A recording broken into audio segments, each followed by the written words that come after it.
আমার সঙ্গে দেখা হলে বলছে, আরে দাদা, তুমি গাড়ি চালাচ্ছ, পাখি চাষ করেছো, দোকান করেছো, আবার ভিডিও করছো, এত পয়সা তোমার খাবে কে? মানে লোকের মনে হিংসা দেখুন, কেমন হিংসা।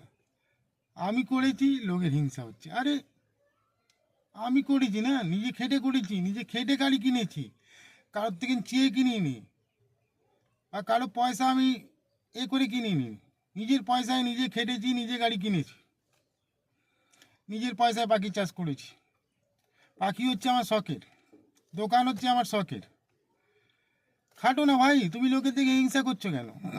তুমিও করবে, দুটো গাড়ি করবে, তুমিও পাখি চাষ করো না, তো কে মানা করেছে?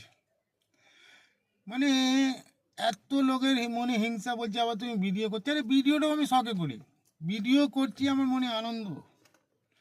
ভিডিও করলে দেখবেন, পোস্ট করবেন ফেসবুক বা ইউটিউবে, কত মনে আনন্দ লাগে। আমি আনন্দের জন্য করি না। তোমার কাছে আছে এত পয়সা, আরে পয়সা কি আছে, আমি খাটি খাই না, গাড়ির মালিক, দোকান, হ্যাঁ না তেনা। আরে তুমিও করো না, খালি হিংসা কেন লোকের দেখে? তুমিও কেনো, তুমিও চালাও, তুমিও গাড়ি করো, তুমিও রাত্রিরে বেরো, দুপুরে বেরো, দেখো। বলছি না, তুমি সবসময় ভাড়া মারছো। আরে ভাড়া মারছি, আমার কাছে আজ যে কাস্টমার আমি ভাড়া মারছি, তুমিও করো না, তোমায় কে মানা করছে? মানে লোকের মনে এত হিংসা। একটা লোক যদি খেটে খাচ্ছে, সেটাও লোকের সহ্য হচ্ছে না, কেন কি জানি। আমি তো আর চুরি করছি না, খেটে খাচ্ছি।